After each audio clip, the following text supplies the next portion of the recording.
Nadiskubre ang labi ng isang babaeng masahista sa loob ng isang hotel sa Iloilo City. Pinaghahanap na ang lalaking nag-check-in sa kwarto kung saan nakita ang bangkay.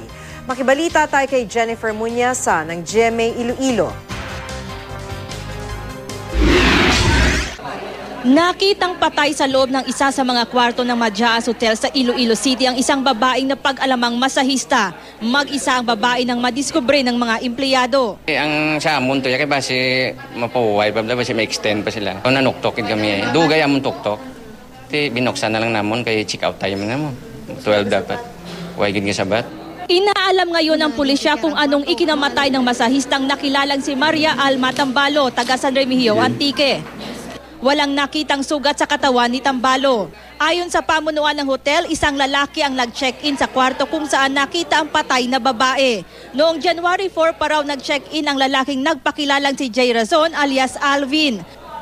Buhat ng makitang patay ang masahista kahapon, hindi na nagpakita pa si Razon. Waay kami kabalo nga may babae da Japon. Kay waay namon ni once sa 8 days yan nga check-in, waay namon nabta ng babae kay aga kanung gapuli. Hinahanap na ngayon ng pulisya si Razon. Hinihintay pa rin ang resulta ng autopsy sa bangkay ng masahista.